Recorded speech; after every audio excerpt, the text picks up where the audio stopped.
네, 안녕하세요. 815 모니터 가족 여러분, KB증권의 김앤 민재기 팀장입니다. 자, 올해도 이제 12월 한 달 남았다가 이제 절반밖에 남지 않았습니다. 남은 절반도 우리 815 가족 여러분들이 유종의 미를 거둘 수 있도록 오늘도 최선을 다하는 김앤 주간진 시황이 되도록 하겠습니다. 먼저 저희 컴플라이언스 때문에 이제 잠깐 말씀드리면 이 방송과 관련된 자료, 그다음에 우리 카페에 올라가는 자료는 KB증권의 공식적인 저희 리서치의 의견과는 무관한 제 개인적인 단순한 사견이다라는 것을 참고해 주시고요. 그리고 매수나 매도를 제가 추천하거나 권유하는 자료 아니고 이 투자에 관련된 내용은 책임은 우리 가족분들한테 이렇게 된다, 달려있다라는 거 그렇게 참고를 좀 부탁을 드리겠습니다.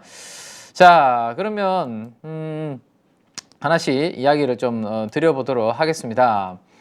일단은 제가 판서를 좀 하면서 오늘은 먼저 말씀을 좀 드릴게요. 일단 전체적인 분위기는 달러가 중요하죠. 우리나라에 외국인들의 수급, 외국인들이 들어와야 지수가 올라갈 수 있다라고 제가 말씀 많이 드렸습니다. 그러면 달러가 약해져야 되는데 지금 이번 주에 달러가 많이 약해졌고, 달러가 약해짐으로 인해서 우리나라 원화가 어떻게 됐죠? 상대적으로 가치입니다. 이거는 원화 가치가 상대적으로 이렇게 강세를 보였고요. 원화 가치가 올라가니까 드디어 집 나간 외국인들이 본격적으로 들어오기 시작한 그러한 한 주였다라고 정리를 좀 해드릴 수 있을 것 같네요. 자, 그 다음에 미국의 우리나라 증시의 상관관계가 좀 높은 쪽이 필라델피아 반도체 지수입니다. 필라델피아 반도체 지수. 우리나라가 반도체 업종이 시가총액에서 많은 비중을 차지하고 수출에서도 반도체가 많은 비중을 차지하기 때문에 이 필라델피아 반도체 지수의 방향성도 똑같이 움직이진 않지만 여기에 들어가 있는 종목들과 우리나라 삼성전자와 하이닉스의 성격이 좀 다르기 때문에 똑같지는 않지만 그래도 필라델피아 반도체 지수는 우리한테 좀 중요한 영향을 미치고 있죠.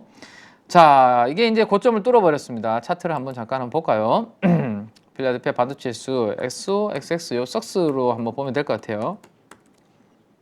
세미컨덕터 ETF가 자, 지난 2022년도의 고점을 이렇게 뚫어주는 그죠? 지금 보시면 2022년도 초에 동그라미로 제가 검은색으로 해놓은 요 부분을 이번에 석스 ETF, 반도체 ETF가 뚫어주는 그러한 그림이 나타났습니다. 그래서 필라델피아 반도체 지수가 22년에 고점을 돌파했다라는 것은 매우 중요한 시장의 흐름이었다라고 볼 수 있을 것 같고, 그 다음 이제 이번 주에 큰 이벤트는 FMC 회의 이벤트였습니다. 근데 여기에 발언에 따라서 파월 의장의 발언의 수위에 따라서 산타랠리가 이어질 수도 있고 산타가 왔다가 다시 돌아갈 수도 있다라는 그런 말씀을 드렸는데, FMC의 파월의 발언은 상당히 시장에서 기대했던 것보다는 뭐였다? 비둘기였다. 그죠? 그래서 주식시장이 산타랠리를 좀 특히나 우리나라보다는 미국을 중심으로 에너지가 미국이 훨씬 더 세다라고 말씀드렸죠. 미국을 중심으로 주식시장은 상승폭을 키우는 그런 그림이었다라고 보시면 될 것 같아요. 자, 왜 비둘기적인 발언을 했을까라는 건데, 결국에는 어쨌든 물가가 조금 안정을 찾고 있는 거죠. 그죠? 물가 안정이 되고 있고, 물가가 안정이 되니까 금리가 최근에 이렇게 조금 하락하는 부분들이 동반해서 나타났죠. 물가 안정과 금리 하락.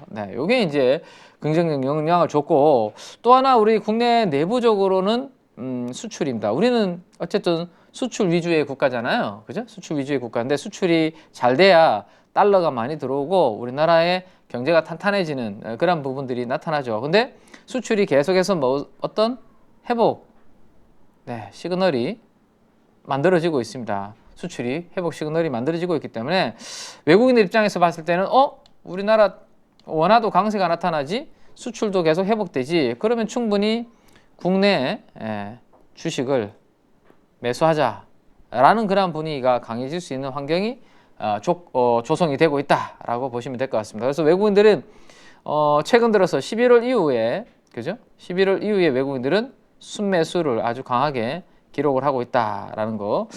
지난 금요일만 하더라도 한번 볼까요? 지난 금요일 날 코스피에서 8,565억을 샀고요. 네.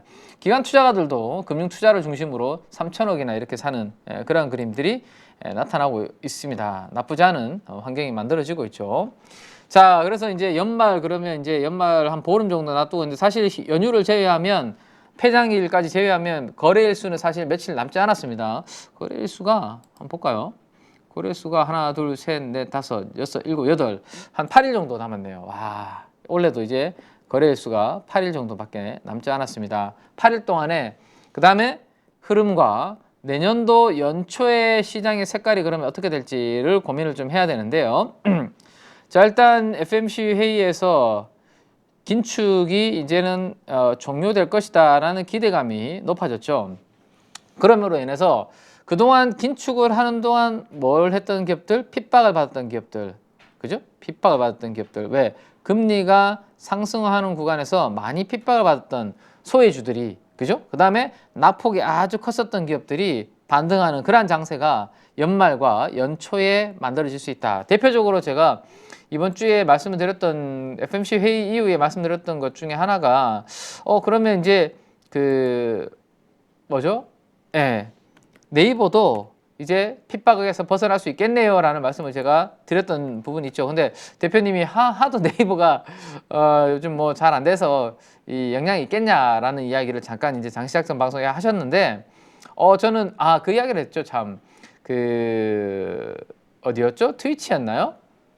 게임 플랫폼 관련된 그 회사가 우리나라에서 이제 그 사업을 그만두고 이제 나가는데 그 유저들을 누가 흡수하느냐, 아프리카 TV냐 네이버냐 뭐 이런 이야기들을 잠깐 드리다가 네이버가 그래도 그런 쪽을 좀 흡수하지 않겠냐 기대감 이야기 말씀을 드렸는데, 그죠?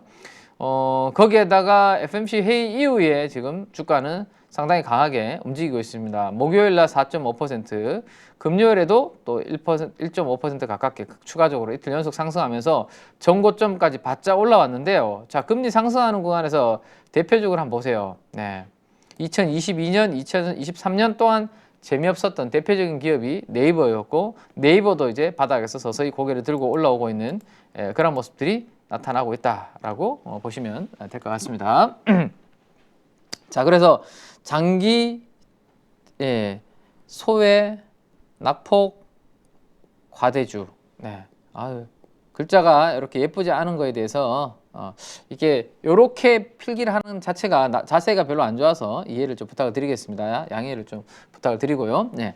장기 소외에 대해 있던 낙폭 과대주들이 하나의 컨셉이 될 수 있다라는 거 생각하셔야 되고, 대표적인 컨셉 중에 하나가 바로 화장품이라고 볼 수 있죠. 화장품. 네. 화장품도 사드 조치 이후에 별로 재미가 없었는데요. 이게 미국과 일본향으로 그 다음에 인디 브랜드들이 많이 성장을 하면서 여기에 키워드에 엮여 있는 기업들이 주가가 회복하는 모습이 나타나고 있고, 인디 브랜드들로 인해서 많이 좀 좋아지고 있는 쪽 중에 하나가 어디냐, 한국 콜마 같은 ODM 업체들, 그죠? 네, 한국 콜마 같은 ODM 업체들이 지금 200일선 부근에서 이렇게 빠르게 다시 또, 그죠? 네, 반등을 주고 있죠. 그래서 좀 성장하는 기업이 가격 조정이, 그러니까 200일선과 너무 멀어져서 21선, 61선 위로 많이 주가가 올라갔을 때, 어떨 때? 요럴 때 막 시장에서 막 한국 콜마 이야기 나오고 화장품들에 대한 관심을 받을 때, 그럴 때 막 추격해서 막 급하게 할 게 아니라 저 종목 주식은 다 이렇게 파동을 그리면서 움직입니다. 관성의 법칙으로 올라가면 또 수렴하고, 올라가면 수렴하고, 결국에는 성장하는 쪽이, 그 대신에 이 포인트를 알아야 되겠죠. 네, 과거와 달리 지금 화장품 쪽에서는 미국향과 일본향으로 수출이 잘 되고 있고, 특히나 그 중에서도 또 인디 브랜드들이 많이 지금 최근에 성장을 하고 있고, 이런 것들을 만들어주고 있는 ODM사들이 좋아지고 있는 환경, 요거를 알고 가격의 흐름들을 봐야 되겠죠. 이거 없이 그냥 차트만 봐서는 답이 안 나오죠. 떨어지면 이렇게 막 거래량 실으면서 떨어지면 겁나고, 올라가면 야 이거 뭐 좋아지는가 보네, 또 따라 살까, 이래서는 안 된다라는 거죠. 그래서 기본적으로 산업의 업황과 펀더멘탈은 알고, 그 다음에 이제 주가의 위치, 매매를 할 때, 매수 매도를 할 때는 이제 차트를 보고 타이밍을 잡는 그런 부분들이 필요하다라는 것을 기억을 해두시면 좋겠습니다. 그래서 대표적으로 화장품이 그런 게 있고, 또 하나 이번 주에 이제 부각이 된 것은 친환경이죠. 친환경. 네. 친환경. 그죠? 이번 주 내내 제가 친환경 프로젝트들이 금리가 높은 구간에서 올라가는 구간에서 대부분 지연되거나 취소되는 사업성이 안 나오고 그다음에 원가는 많이 올라가고 하기 때문에 지연되거나 취소되는 이벤트들이 많았는데 금리가 이제 이렇게 되니까 지연됐던 것들이 이제 다시 시작이 되고 취소됐던 것들을 다시 이제 새롭게 하는 그런 이벤트들이 친환경에서는 만들어질 수 있다라는 말씀드렸고 미국의 대표적인 태양광 ETF 그다음에 풍력 ETF의 흐름들을 이번 주에 우리가 계속 점검을 해 왔었습니다. 지난 금요일에는 그럼 어떻게 됐는지 한번 볼까요? 이제 조금 너무 올랐기 때문에 단기적으로 좀 숨고르기를 하지 않았을까 싶은데 자 먼저 풍력부터 한번 보면 팬 ETF를 한번 보죠. 그쵸? 네, 일단 최근에 가파르게 이렇게 11월 이후로 올라오다 보니까 목요일까지 4% 가깝게 상승을 했고 금요일에는 네, 약보합으로 살짝 쉬어가는 그런 그림을 보여줬네요. 그죠? 근데 올라오는 에너지에 비해서 쉬어가는 음봉은 그렇게 거래량이 강하거나 뭐 세지 않습니다. 다만 200일 이동평균선까지 낙폭 과대에 있다가 순식간에 이게 올라왔기 때문에 200일 이동평균선을 바로 돌파할지 아니면 여기서 200일 이동평균선을 앞두고 조금 에너지를 응집하는 그런 과정이 있을지 보는 것들은 뭐 다음 주에도 지켜봐야 되지 않을까 싶고 자 태양광 ETF 방금 본 것은 풍력이고요. 태양광 쪽을 한번 보면 태양광은 추가적으로 또 상승이 나타났네요. 왜? 상대적으로 상승폭이 작았죠. 풍력보다는 이제 막 올라오기 시작했고 그러다 보니까 금요일에도 추가적으로 한 2% 정도 추가 상승하는 모습이 나타났습니다. 자 국내에는 뭐 태양광 관련주라면 당연히 누가 있나요? 대표적으로 하나솔루션 같은 종목들 아닙니까? 그죠? 하나솔루션. 네, 이런 종목들이 금요일 날 큰 폭으로 16%나 뛰어 올랐다가 윗골을 다는 그런 모습이었는데요. 어쨌든 태양광 쪽에서는 이런 것들이 움직였고 이번 주에 풍력 쪽에서는 당연히 뭐 CS 윈드라든지 CS 베링 뭐 이런 종목들이 같이 움직이는 그러한 것도 하나의 친환경도 하나의 축이었다라고 볼 수 있을 것 같아요. 자, 그 다음에 이제 금리에 핍박을 받았던 대표적인 게 또 하나 저는 제가 금리가 높을 때 과연 고가 소비재들을 우리가 함부로 쉽게 소비할 수 있을까? 이게 항상 저는 퀘스천이다라는 말씀을 드렸죠. 저도 금요일 날 아침에 장시작전 방송이 끝나고 여의도역 무빙워크 이렇게 지하 상가에 삼부자 김밥인가? 뭐 김밥집이 하나 있어요. 뭐 커피숍 하나 있고 지하에 옆에 바로 김밥집 하나 붙어 있는데 거기에서 제가 이번에 4,000원짜리 아침에 김밥을 사서 갔거든요. 그래서 이제 내년도에 금리가 이제 본격적으로 팍팍 떨어져 주면 김밥에서 조금 더 업그레이드 돼서 그죠? 다른 것도 제가 사 먹을 수 있고 뭐 예를 들어서 그렇다라는 겁니다. 그리고 김밥도 4,000원짜리가 있고 그다음에 여기에 참치가 들어가면 한 5,000원 정도 되고 추가적으로 되잖아요. 고민을 하겠죠. 제가 키오스크에서 주문을 낼 때 오늘은 그래도 조금 더 써서 참치 김밥 먹어 하다가 제가 원조 유부 김밥 뭐 이런 거 먹었던 것 같은데요. 아무튼 이게 다 영양인 거예요. 이런 것들도 제가 고민을 하는데 고가 소비재로 구매하는데 얼마나 고민이 되겠어요. 자, 근데 금리가 떨어져 준다. 금리가 앞으로 이렇게 떨어져 준다. 가능성이 이제 커진다. 그러면 고금리 상황에서 좀 우려가 컸던 고가 소비재들 대표적으로 뭐가 있죠? 자동차죠. 그래서 제가 자동차에 대해서는 7월 26일 2차전지 아주 대량 거래와 함께 고점을 찍었던 그때부터 조금 보수적으로 계속 말씀을 드려왔던 거고요. 근데 최근에 이번 주 들어와서 제가 최근 들어와서 어쨌든 지난주 이번 주 들어와서 약간 스탠스를 바꾸고 있죠. 여러분들한테 자 조금 안 좋아질 것 같으면 조금 조심하자. 좀 싸게 살 수 있는 기회가 있을 거다라는 말씀 드리는 거고 뭔가 이제 턴어라운드 될 만한 조짐이 보이면 자 이제부터는 조금 관심 가져도 되지 않을까. 이렇게 저는 유연하게 산업에 대해서 대응을 하고 있습니다. 그래서 뭐 늘 제가 2차전지 전기차에 대해서 안 좋게 보는 건 아니고요. 좀 조심해야 될 때 싸게 살 수 있는 기회가 있으면 굳이 너무 높게 사지 말고 기다렸다가 좋은 위치에서 사자 뭐 이런 말씀을 드렸는데 지금이 약간 그러한 구간으로 좀 들어가고 있는 게 아닌가. 왜? 고금리에 시달렸던 업황에 대해서 전기차도 비싸잖아요. 비싸기 때문에 고금리 때문에 시달렸는데 전체적으로 금리가 떨어져. 그러면 뭐에 영향을 주나요? 이거 자동차 할부 금리에 영향을 주잖아요. 자동차 할부 금리가 이제 하락을 하기 시작하면 그러면 금리를 이자를 내가 자동차 사면서 한 달에 예를 들어서 한 50만 원 정도 부담을 했다면 금리 떨어져서 뭐 예를 들어서 30만 원, 40만 원 정도 부담을 하게 된다. 그러면 그거는 내가 한번 사볼 만한 것 같은데 내가 한 달 월급 가지고 뭐 이렇게 계산해 봤을 때 이러한 생각들을 할 수 있다라는 거죠. 그죠? 그래서 이렇게 되면 자동차 업종한테는 그리고 전기차 업종한테는 다시 수요가 살아날 수 있는 회복에 대한 기대감을 불러일으킬 수 있는 중요한 또 지표가 된다라는 겁니다. 그래서 이번 주에 일부 자동차 밸류 체인들이 좀 움직이기도 했죠. 네. 완성차는 금요일 날 보시는 것처럼 그죠? 네. 시장 대비해서 별로 재미가 없었잖아요. 다 반도체 보고 있고 뭐 다른 거 보고 있는데 현대차가 무려 4.3% 하루에 4% 이상 이렇게 오르는 날이 현대차가 1년 동안 놓고 보면 잘 없어요. 네, 1년 내에 지난번에 여기 언제였나? 4월 달에 한 번 정도 있었고 그죠? 없잖아요. 4% 이상 오른 날이. 네, 그래서 이번에도 금요일 날에 그러한 기대감이 자동차도 반영이 좀 됐다라고 보시고 자 기아 보세요. 2%. 기아는 확실히 현대차보다는 추세가 제가 강하다라는 말씀 드렸습니다. 왜? 200일선 아래에 있는 것과 200일선 위에 있는 것과 에너지가 다르다라는 말씀 드렸죠. 자, 200일선 아래에 현대차처럼 200일선 아래에 있으면 올라가더라도 자꾸 200일선에 부딪힌다라는 말씀 드렸습니다. 근데 이번에는 종가 기준으로 떨어졌네요. 네. 근데 200일선 위에 있으면 저항이 그만큼 적고 네, 200일선이 밑에선 지지 역할을 하는 거기 때문에 상대적으로 기아가 현대차보다는 강하다 말씀드렸는데 거의 전고점까지 바로 이렇게 올라오는 그런 모습을 보여주고 있고 그 다음 뭐 자동차 부품주들도 전반적으로 성우하이텍도 9% 올랐고요. 화신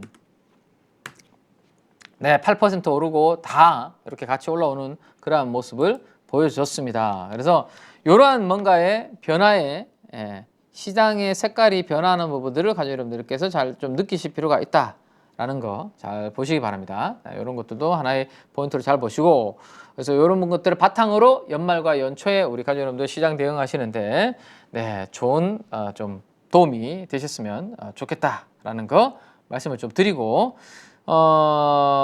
제가 그러면 반도체 이야기를 준비된 자료를 가지고 반도체 이야기를 좀 드리도록 그렇게 할게요. 어디 갔나? 네. 자, 제가 지금 오늘 요게 보이시나요? 요게 산타크로스 같은 크리스마스 복장으로 입고 왔는데 때마침 녹화하는 오늘 이제 서울에는 눈이 좀 내렸고요. 약간 여의도에는 눈이 쌓여 있습니다. 그래서 이제 다음 주가 되면 우리 크리스마스 연휴가 주말에 기다리고 있죠. 그래서 미리 제가 가족 여러분들 이제 연말 그다음에 뭐죠? 산타 우리 성탄 분위기 좀 느끼게 해드리려고 지난주 코엑스에서 저희 투자 콘서트 했었을 때 입었던 유니폼을 제가 입고 왔는데 한번 지금부터 반도체 설명을 드릴 텐데 가족 여러분들 산타 그 연말 우리 분위기 좀 느끼시면서 가볍게 또 따뜻한 커피 한 잔 드시면서 이어서 들으시면 좋을 것 같습니다.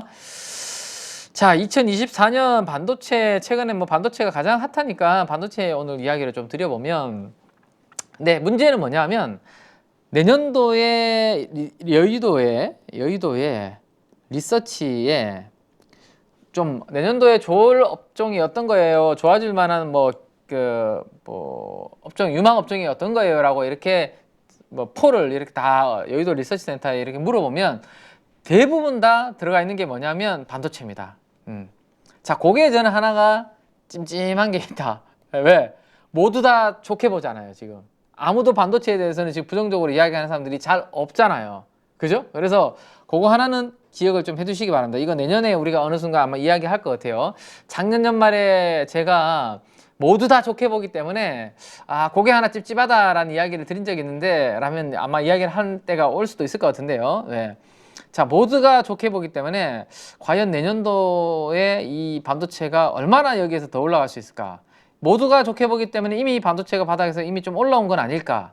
이러한 고민들은 각자 여러분들께서 하실 필요는 있다. 그렇지 않나요? 그죠? 네. 지금 전혀 뭐 안 올라온 게 아니잖아요. 이미 반도체는 2024년도에는 원래 적자에서 내년도 좋아질 거니까 주가는 이미 좀 많이 회복을 한 상태고 거기에 불을 붙인 것은 HBM이라는 이러한 키워드 그 다음에 온디바이스 AI라는 키워드 요즘은 뭐 CXL도 붙기도 했는데요. 어쨌든 이러한 핫한 키워드들이 붙으면서 주가가 뭐 많이 올라왔죠. 그래서 그리고 내년도에 다들 좋게 보기 때문에 항상 예의주시는 하고 있어야 된다. 어느 순간 뭔가 딱 그 모였던 에너지가 누군가 하나 분산되면서 깨지기 시작하면 와장창 또 한번 그런 이슈가 될 수도 있기 때문에 자, 이 부분들은 고민을 좀 하실 필요는 있을 것 같고요. 자, 일단 2023년 반도체는 AI 반도체의 시작을 알렸던 해다라고 우리가 생각을 할 수 있을 것 같고 2024년은 글로벌 메모리 시장의 본격적인 성장이 나타날 것 같아요. 왜냐하면 원래는 이렇게 역성장이 됐었잖아요. 그죠? 아래쪽에는 D램, 위에는 낸드인데요. 요거를 합산했을 때 이렇게 줄어들었다가 다시 2024년부터 이렇게 성장하는 그런 그림이 나오죠. 그래서 2024년이 다들 좋게 보는 이유가 본격적으로 메모리 사이클이 다시 반등하는 구간이기 때문에 좋게 보고 있는 거예요. 그죠? 예. 거기에다가 뭐가 이거를 견인하는 거예요? 핵심적으로는 AI죠, AI. 그죠? AI 반도체의 이 성장이 이렇게 CAGR이라는 것은 연평균 성장률이라는 것을 이야기합니다. 무려 20%씩 연평균으로 성장하다 보니까 여기에 고성능 반도체가 이익에 기여를 많이 하면서 내년도가 반도체의 메모리 사이클은 이렇게 강하게 좀 튀어오르는 그러한 해다. 그죠? 이익이 V자로 이렇게 좋아지는 그런 사이클로 들어간다라는 겁니다. 근데 이미 올해 하반기부터 그게 시작이 되었다라는 거죠. 내년도가 처음 시작이 아니라 이미 그 부분이 반영이 좀 되고 있다라는 거고, 그러면 내년도에 과연 이게 1분기까지 갈지, 이 파동이 2분기까지 갈지, 아니면 하반기까지 갈지, 요게 이제 중요한 거죠. 그죠? 앞으로 그런 것들을 면밀하게 체크하면서 저도 내년도에 장시작전 방송을, 그 다음에 주간진 시황을 여러분들과 계속 같이 한다라면 이제는 반도체를 조금 넣어줘야 될 것 같습니다. 아니면 반도체를 조금씩 챙겨야 될 것 같습니다. 뭐 이런 이야기들을 저도 할 때가 있겠죠. 그죠? 네. 그래서 언제까지 얼마나 더 이어질지가 내년도에는 고민거리다라고 보셔야 되고, 그 다음에 이제 내년도에 그러면 반도체 내에서의 키워드 중에 하나는 결국에는 제가 이미 오래전부터 낸드 이야기를 많이 해드렸습니다. 그죠? 낸드 이야기를 많이 해드렸습니다. 왜냐하면 낸드는 삼성전자만 그나마 BP 정도를 좀 유지하고 있지, 삼성전자가 BP라면 그 밑에 있는 기업들은 다 뭐 한다? 적자다라고 말씀드렸죠. 네.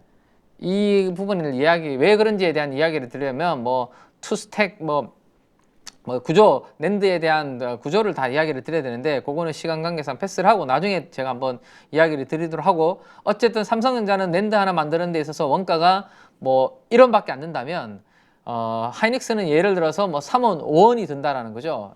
그러면 낸드 가격이 내려오면 삼성전자는 조금 버틸 수 있는 여력이 있지만 하이닉스는 원가가 많이 들기 때문에 적자가 빨리 만들어지는, 그죠? 조금만 가격이 내려오면 그런 부분 이해를 하시면 될 것 같고, 자, 그래서 하이닉스가 힘들었던 이유 중에 하나도 낸드가 아주 불황이 심했던 부분이 있습니다. 근데 드디어 낸드가 내년도에 뭐 많이 회복을 한다, 이런 부분들이 좋아진다라고 보시면 될 것 같아요. 자, 그래서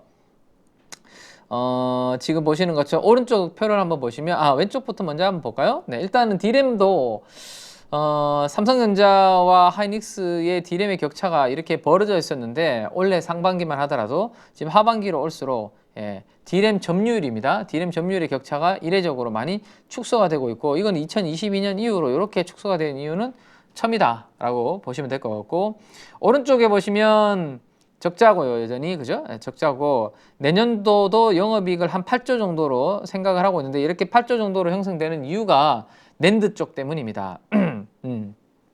낸드 쪽 때문에 그렇게 형성되고 있는데, 만약에 낸드가 생각했던 것보다 적자가 빨리 회복이 돼서 좋아진다, 그러면 8조보다 훨씬 더 영업이익이 올라갈 수 있는 룸을 기대를 할 수 있다라는 것을 기억을 해두시면 좋습니다. 그래서 하이닉스는 낸드의 회복 여부에 따라서 이익이 상향 조정이 될 룸이 아직도 남아 있을 수 있다라는 부분. 자, 그래서 우리 KB증권 리서치의 자료를 제가 요거는 좀 발췌를 해서 가져온 건데요. 낸드가 내년 하반기 정도면 흑자 전환이 예상이 된다라는 키워드입니다. 그죠? 그래서 낸드 가격이 전년 대비해서 25% 정도 상승할 것으로 예상을 하고 있다. 그래서 올해 마이너스 큰 폭의 역성장에서 내년도에는 좋아할 것으로 생각이 된다라는 겁니다. 자, 이유는 원래 낸드 업체들이 대규모 감산을 했는데 공급이 여전히 축소가 여전히 좀 이어지고 있고 재고 조정이 어느 정도 많이 진행된 스마트폰과 PC 업체들이 이제는 메모리 반도체 구매 정책을 보수적으로 이제 별로 안 사다가 이제는 앞으로 공급 부족을 우려해서 공격적으로 지금 다시 재고를 확보하려고 하는 그런 움직임들이 나타나고 있기 때문에 올 4분기를 바닥으로 내년도 하반기까지는 낸드 가격은 이렇게 상승할 것이다. 자, 그러면 이제 이 임팩트는 누구한테 가장 강하다라고 제가 계속 말씀드렸죠? 하이닉스한테 가장 강한 임팩트로 작용을 한다. 그래서 저는 반도체 업사이클에서 삼성전자보다는 하이닉스 이야기를 조금 더 드렸던 거고요. 그죠? 네. 자, 그 다음에 또 하나는 온디바이스 AI 기능을 탑재한 신제품이 출시가 되면 낸드의 탑재량 자체가 증가한다라는 거죠. 예, 그래서 이런 부분들. 다만 이제 변수는 이 낸드 업체들의 보수적인 감산 기조가 언제까지 지속될지. 1분기까지 갔는데 가격이 많이 올라와. 야, 이러면 우리 감산은 그만하고 이제 생산량을 다시 한번 늘려볼까? 이런 욕심들이 낸드 업체들이 생길 수가 있잖아요. 그죠? 그래서 이런 부분들이 감산 기조가 언제까지 갈지 이런 부분들이 체크가 돼야 되지 않을까 정도가 생각이 되네요. 네. 자, 그래서 낸드가 D램보다 업황의 회복은 좀 더딘데요. 더딘데 그래도 결국에는 방향성은 이렇게 D램 ASP와 낸드 ASP의 방향성을 보시면 같이 움직이죠. 방향성은 그죠? 같이 움직이기 때문에 결국에는 낸드도 회복이 될 것이고 내년 하반기까지는 일단 가격이 좋은 가격으로 움직일 거다라는 것이 지금 여의도의 리서치의 전망 자료다라고 이해를 해 두시면 될 것 같습니다. 자, 그래서 컨센서스 SK 하이닉스의 주가와 내년도의 영업이익 컨센서스를 제가 같이 그려봤는데요. 자, 요 그림은 제가 그나마 우리 815 가족분들한테 제가 다른 뭐 패널 분들 우수한 분들이 많으신데 그분들과 제가 조금 다르게 이렇게 뭐 보여드리는 것들은 이런 자료들이죠. 제가 연간 뭐 수천만 원의 데이터들을 제가 매일 보고 있고 유료 데이터들을 그런 걸 가지고 우리 가족 여러분한테 이제 그림으로 이렇게 시각적으로 보여드리고 있는데 앞으로도 한번 잘 보세요. 결국에는 주가는 실적의 전망과 같이 좀 움직인다라는 것을 SK 하이닉스도 그걸 가지고 우리가 느낄 수 있을 것 같아요. 자, 검은색 선이 내년도 영업이익 전망 컨센서스라고 보시면 됩니다. 자, 이게 올해 초에만 하더라도 상반기만 하더라도 그죠? 이렇게 떨어지는 모습이었고요. 3월 정도까지. 근데 3월 달부터 한 5월 달, 6월 달까지는 더 이상 떨어지지 않았습니다. 그죠? 감산하면서부터 더 이상 그래 이제는 이익이 내년도에는 떨어지지 않겠구나라는 애널리스트들의 점이 찍히기 시작했고 주가는 5월 중하순부터 주가는 먼저 이렇게 튀어 올랐는데요. 곧이어서 바로 실적 추정치도 이렇게 돌아서게 되죠. 그죠? 그래서 이렇게 같이 돌아서고 멈췄다가 최근에 다시 이렇게 우상향으로 돌아서면서 주가도 올라오고 있는데 좀 전에 말씀드렸던 낸드의 영향에 따라서 앞으로 영업이익 컨센서스 전망치는 제가 이거는 화살표로 점으로 제가 표시해 놓은 건데요. 이렇게 추가적으로 더 상향 조정이 될 수도 있다라는 기대감이 주가를 신고가로 지금 최근에 이렇게 이끌고 있다라고 보시면 될 것 같습니다. 이해되시죠? 그래서 요거는 그래서 주가는 우리가 앞으로 실적 전망은 대형주들은 계속 이렇게 같이 체크를 하면 충분히 우리가 트레이딩 하는데 도움을 받을 수 있다라는 것을 보시면 되고 그 다음에 삼성전자 EPS는 상대적으로 하이닉스보다는 조금 더딘데요. 그래도 뭐 같은 방향으로 좀 움직이지 않을까. 하이닉스의 EPS 추정치인데 훨씬 더 강하게 올라오고 있죠. 자, 그래서인지 모르겠는데 삼성전자와 SK하이닉스가 우리나라를 대표하는 시가총액 1, 2위 아닙니까? 잠깐만요. 1, 2위 시가총액이 역전이 됐나요? 잠깐 한번 보죠. 자, 시가총액 갑자기 역전이 됐을 것 같은데 시가총액 상위. 와, 뒤집어졌네요. 업황에 따라서 결국에는 산업이 이게 어디가 주도 섹터인지가 여기서 이제 나오는 거죠.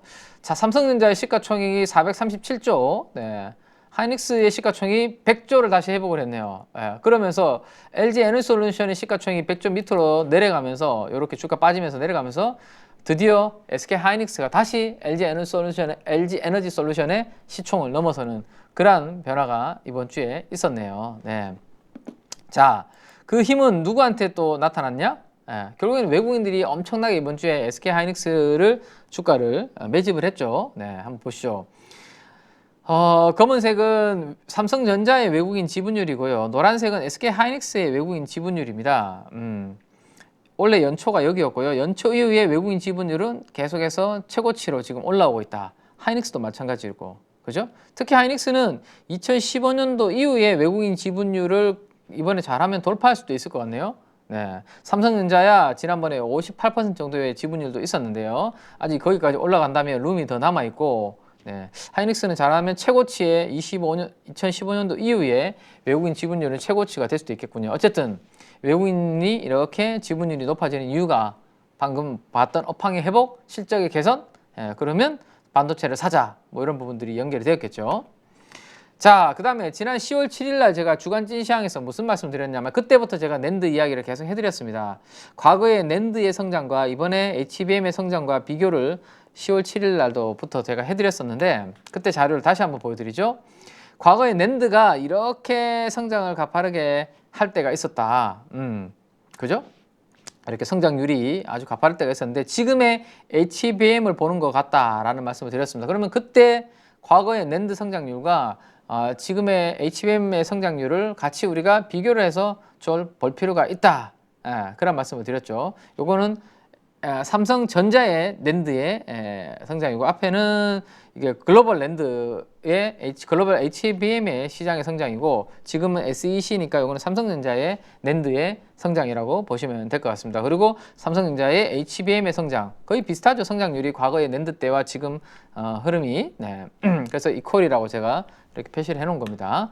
자, 그러면 과거에 낸드 초창기의 업사이클 아주 업황이 강했던 그때의 PBR이 얼마였는지를 그때 말씀을 드렸고 이번에 사이클도 그러면 그 정도까지의 분위기는 한번 우리가 큰 그림을 한번 그려봐도 되지 않을까 반도체 업종에 대해서 라는 말씀을 드렸었습니다. 피크가 2.7배였고요.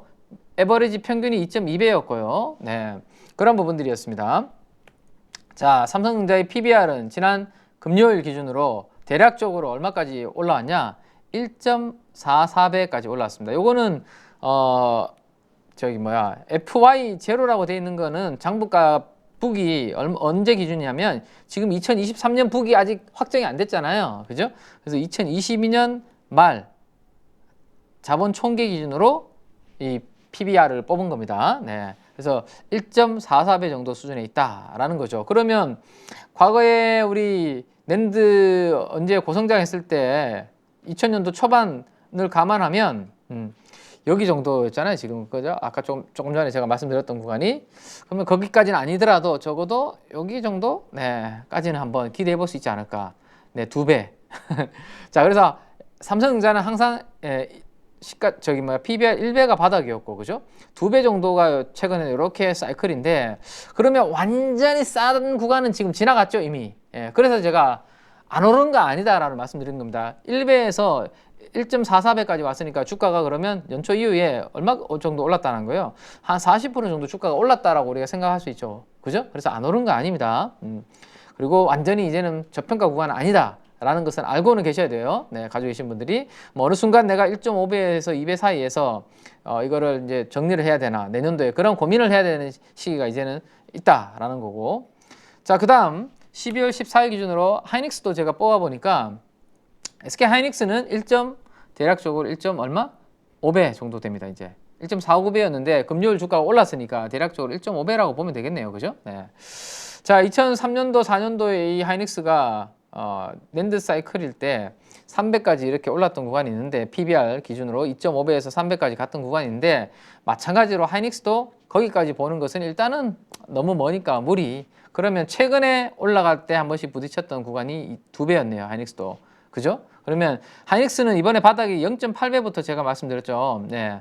자, SK 하이닉스는 과거 역사적으로 2015년도 이후로 PBR 0.8배가 바닥이었기 때문에 감산하고 엄청 안 좋고 적자 엄청나게 나온다고 할 때 0.8배가 시클리컬은 최악일 때 뭐든지 그죠? 안 좋다 최악일 때 대신에 지금보다 더 나빠질 게 있을까라는 생각을 해서 그게 아니라면 서서히 관심을 가져야 될 때다. 이게 0.8배입니다. 하이닉스는. 그죠? 삼성전자는 1배고요. 네. 0.8배에서 지금 1.5배까지 이미 주가가 올라온 거잖아요. 그래서 하이닉스보다 삼성전자보다 주가의 상승폭은 더 크고 자, 1.5배에서 그럼 2배까지 간다라면 얼마 남은 거예요, 이거? 계산을 한번 해봐야 되나요? 자, 1.5배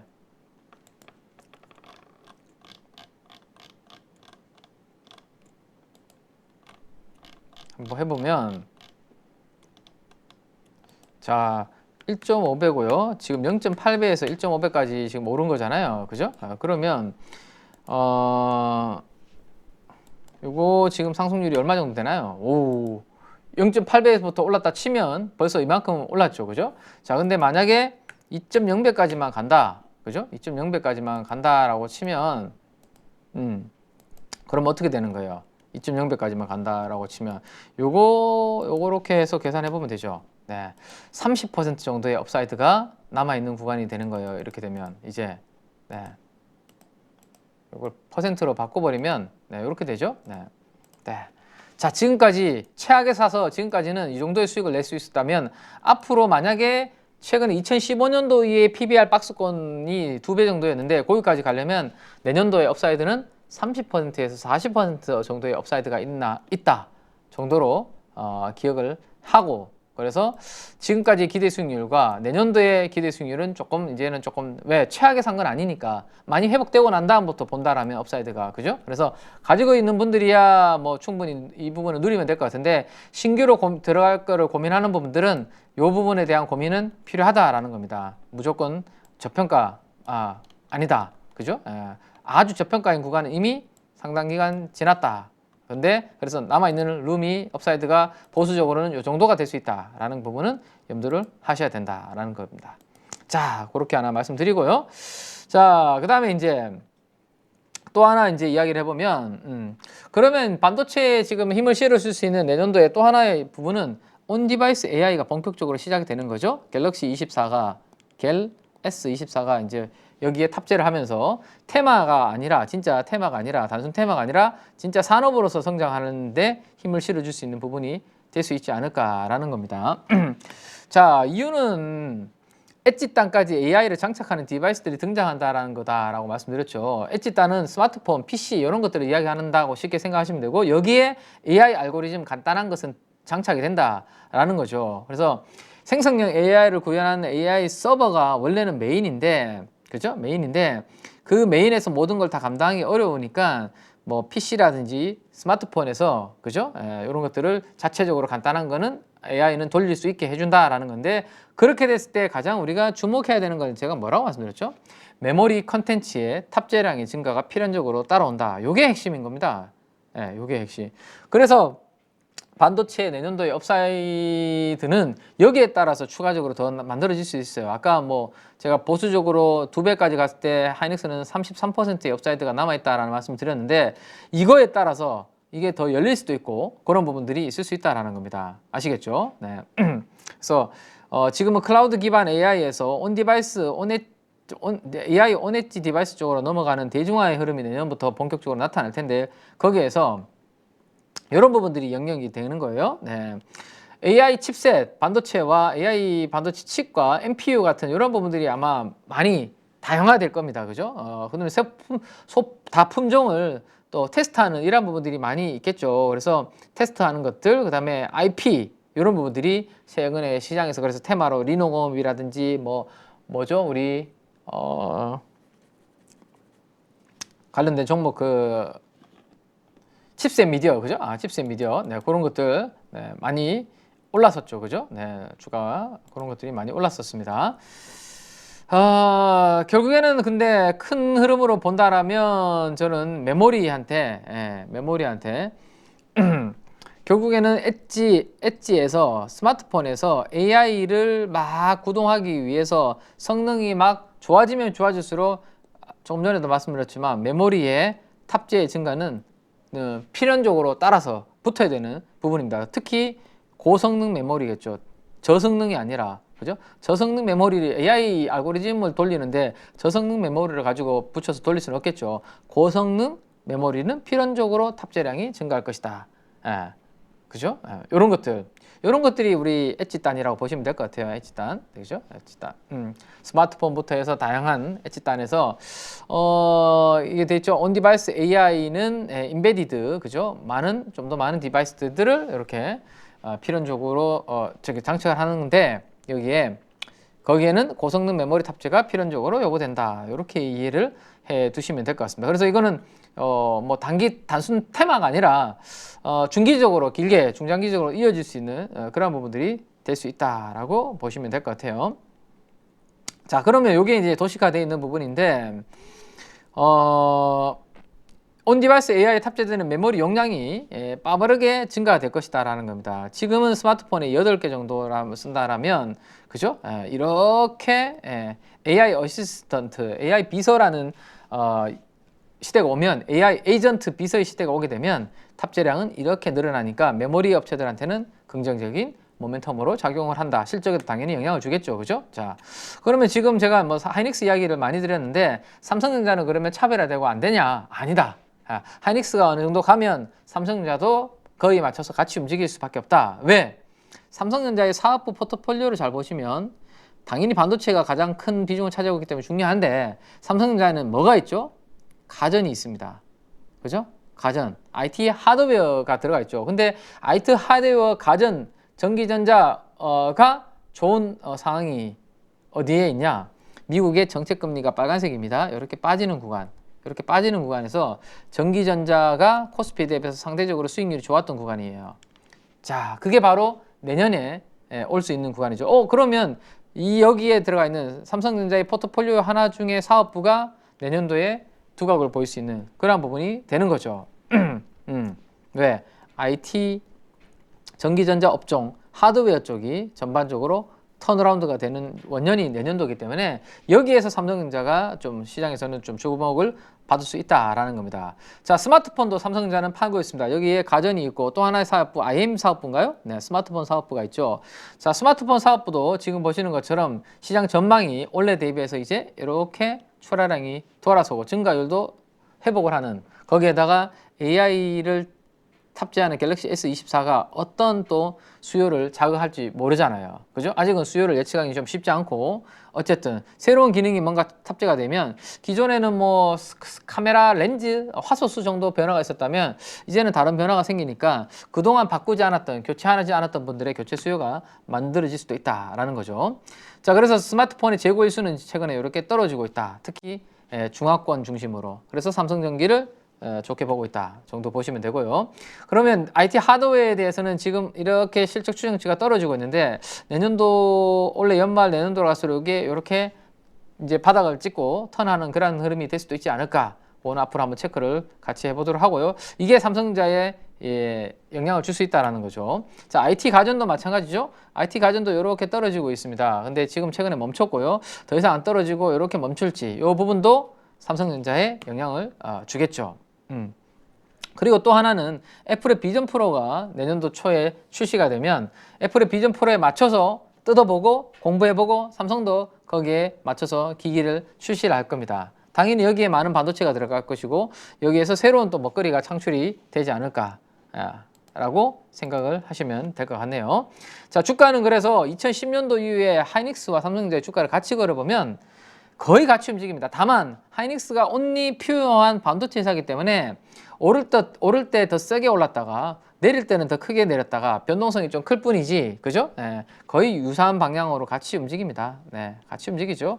수익률은 뭐 이게 400이면 한 90% 정도 차이가 나긴 하지만 어쨌든 길게 보면 방향성은 같이 간다 라고 그렇게 보시면 될 것 같아요. 그래서 지금은 올해 연초부터 수익률이 지금 좀 벌어져 있는데 내년도 가면 삼성전자가 조금 전에 말씀드렸던 그러한 부분들에 대한 회복으로 인해서 좀 좋아질 수 있는 부분도 있다 정도 삼성전자 관심 있으신 분들은 참고로 하시면 될 것 같고요.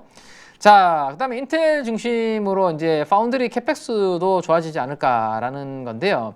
어쨌든 지금 우리가 삼성전자 하이닉스는 캐펙스 투자를 이번에 올해는 보수적으로 가져가고 있는데 미국 정부의 적극적인 지원으로 인해서 인텔은 열심히 투자를 많이 하고 있습니다. 그래서 인텔이 삼성전자 TSMC와 경쟁을 하기 위해서 파운드리 관련된 투자를 열심히 하고 있는데 인텔의 밸류체인은 이런 것들이 있습니다. 전공정 쪽에서는 이런 게 있고요. 후공정 쪽에서는 요거, 소재 부품단은 요게 이렇게 있다 정도 참고하시고, 그 중에서도 소재 부품단에 코미코라는 회사가 있는데 지금 공부는 해서 알고는 있자라는 겁니다. 코미코는 인텔의 메이저 서플라이어다라고 이렇게 자료가 나와 있습니다. 요거는 유안타 자료를 제가 가지고 온 건데요. 네. 자, 내년도 하반기에 힐스브로우 법인이 고부가 제품 중심으로 가동률 상승하면서 영업이익에 전사에 영향을 줄 것이다 라는 거예요. 그죠? 그래서 이런 부분들 등등으로 일단 참고를 좀 하시고, 그러면 대략적으로 내년도 연간 예상 영업이익이 650억 정도 예상을 하고 있네요. 그죠? 근데 최근에 연기금을 중심으로 이렇게 수급이 좀 들어왔었는데, 기관 투자가들의 주가 위치를 제가 한번 보여드리면요. 차트를 제가 안 넣어놨는데, 네, 코미코 한번 보시면,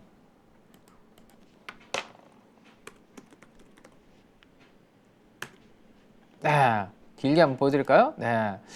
자, 주가 위치가 이렇게 되어 있습니다. 지금 시가총액부터 한번 볼까요? 시가총액. 자, 시가총액이 지금 6,150억이네요. 내년도 영업이익 예상치가 얼마라고 말씀드렸죠? 조금 전에 제가. 네, 내년도 예상치가 갑자기 자료가 왜 이쪽으로 바뀌었죠? 네. 자, 내년도 예상치가 죄송합니다. 자료가 어디 갔지? 네, 여기 있네요. 네. 자, 내년도 예상치가 650억 정도 된다고 말씀드렸죠. 그러면 대략적으로 내년도 예상 영업이익 기준으로 퍼가 한 10배 채 안 되는 정도 수준입니다. 그죠?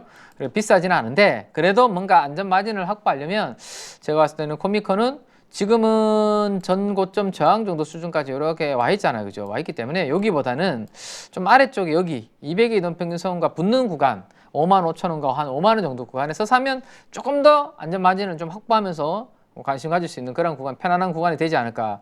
뭐 어떤 이유에든지 주가가 조정이 저기 올지 않을지는 모르겠지만 혹시나 매크로적인 이슈로 주가가 흔들리면서 저기에 기회를 한번 준다라면 저런 구간에서 한번 관심 가지는 것을 한번 고민해보는 인텔 파운드리 관련된 밸류체인 중에 하나다. 그래서 나머지 인텔 파운드리 관련된 종목들은 나중에 제가 한번 설명을 또 다시 한번 드리도록 그렇게 하겠습니다. 자, 마지막으로 여기까지만 말씀드리고 마무리를 좀 할게요. 자, 12월 13일 날 제가 장시작전 방송에서 815에서 전기차 판매가 전년 동기 대비해서 조금 좋아지는 그런 그림이 있다라는 말씀을 드렸었는데요. 자, 테슬라가 이번 주에 움직임이 좀 괜찮았습니다.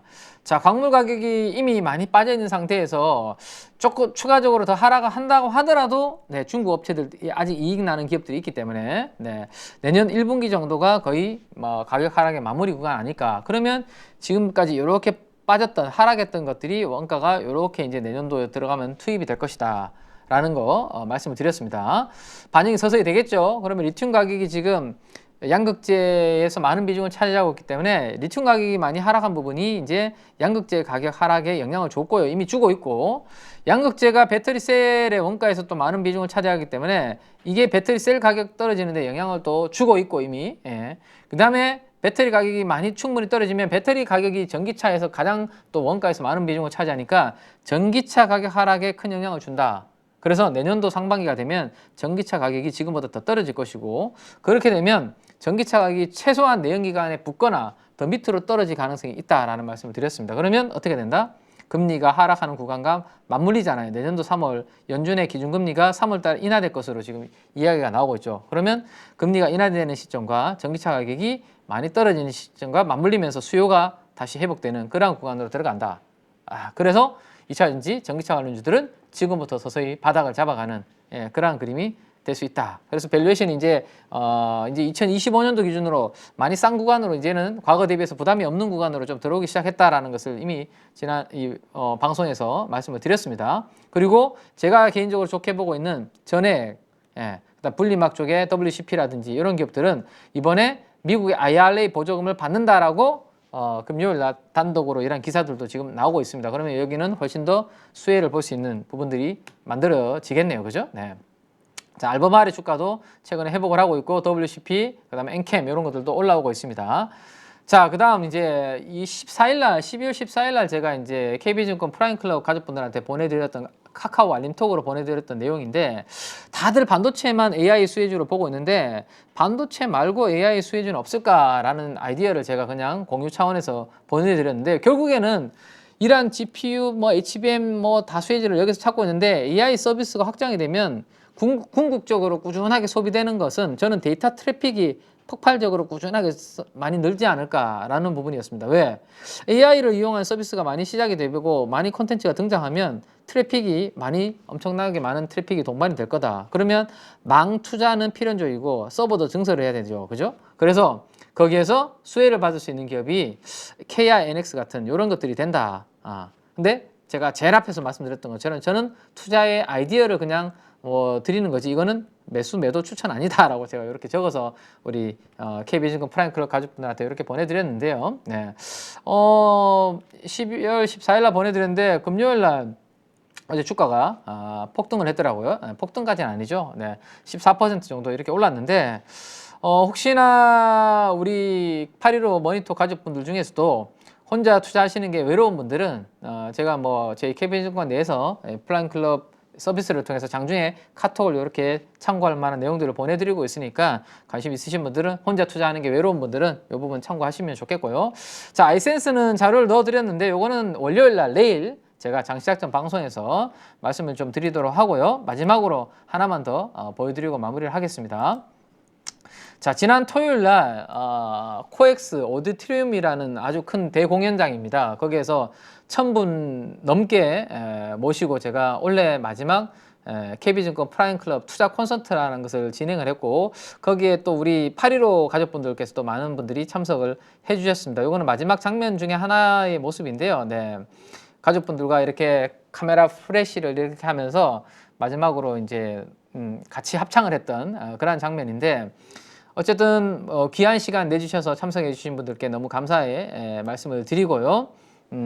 원래는 이제 전국 투어 콘서트가 이제 이 코엑스 오디토리움의 콘서트로 끝이 났는데요. 정보도 드렸고 웃음도 있었고 감동의 눈물도 있었다라고 평가를 이렇게 후기를 많이 남겨주셨는데 다음 주 다다음 주에 아마 그 관련된 영상은 프라임클럽 내에서 보실 수 있으니까 혹시나 바쁘신 일로 참석을 못하신 분들은 그렇게 영상 올려드리면 참고하시면 좋겠고요. 내년도에 또 이런 좋은 행사가 있으면 우리 또 815 가족분들도 초대를 할 수 있으면 이렇게 초대를 좀 해드리도록 그렇게 하겠습니다. 네, 참석해 주신 분들께 다시 한번 감사하다는 말씀을 드리고요. 자, 이번 주 주간지 시황은 그래서 여기에서 마무리를 하도록 하겠습니다. 이제 연말이 얼마 남지 않았는데요. 자, 내일부터 날씨가 엄청 추워진다고 하니까 따뜻하게 목도리 잘 이렇게 두르시고 감기 안 걸리시게 건강 유의하시기 바랍니다. 저는 내일 장시작전 방송에서 다시 인사드리도록 하겠습니다. 감사합니다. KB증권의 김앤 민재기 팀장이었습니다. 안녕하세요. 815 모니터 가족 여러분, 임수열입니다. 이번에 하나증권과 815 모니터기 함께 특별한 이벤트를 진행하는데요. 815 모니터 가족분들이 하나증권 신규 계좌를 개설하시면 특별한 혜택을 받으실 수 있습니다. 첫 번째 혜택은요, 국내 주식을 살 수 있는 3만 원을 드립니다. 두 번째 혜택은 하나증권과 함께하는 815 머니쇼 초청 받으실 수 있는 초청권입니다. 815 머니쇼는 특별한 강사진들에 의해 진행되는 프리미엄 세미나로 매회 500분을 초대해서 진행할 예정입니다. 그 외에도 소수점 주식 혜택을 드릴 거고요. 하나증권 계좌를 처음 만드는 분이라면 누구나 신청 가능하십니다. 이제 혜택 받는 방법 알려드리죠. 영상 하단부 더보기란에 기재된 링크를 통해 신청하시면 됩니다. 반드시 더보기란 링크를 통해서 계좌를 개설해야 이 혜택을 받을 수 있으니 유의해 주시기 바랍니다. 하나증권과 815 모니터기 함께 주식으로 하나 되다. 815 모니터 가족 여러분의 많은 참여 부탁드립니다.